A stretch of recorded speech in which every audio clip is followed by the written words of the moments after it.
Ayan guys, luto na to. Beef short ribs na niluto ko dito sa slow cooker. Ayan. Full of the bones na guys. Oh, tingnan nyo. Tanggal na. Oh, yung karne, miwalay na dun sa bone. Full of the bone na talaga. So, nilagyan ko siya ng vermicelli noodles guys. Invento ko lang naman. Tapos, kaya malapot-lapot siya dahil nilagyan ko siya ng cornstarch. Kunti lang. Yan. Kanina, ang daming sabaw, no? Tapos, yung nilagyan ko na ng, ayun na, sweet potato, guys.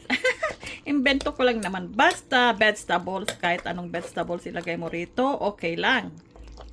Kasi makakain naman. Ang importante dito kasi, yung lasa. Yung lasa ng niluluto mo. Kahit ano pang mga ingredients yun na ilagay mo. Yan. Ayan na siya. Ayan na. Luto na.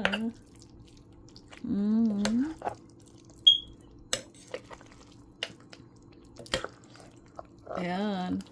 Ay, lambot na guys. Oh, tanggal na yung ano. Yan.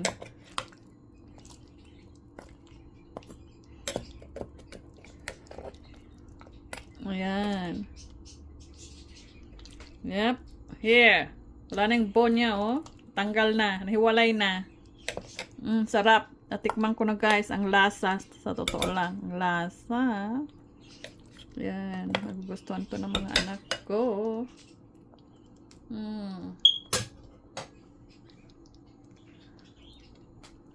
Inilagay ko dun sa, sa ano. Hi. Yan o.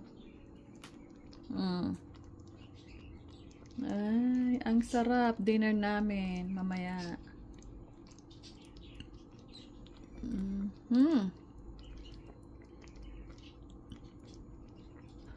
Yummy talaga guys.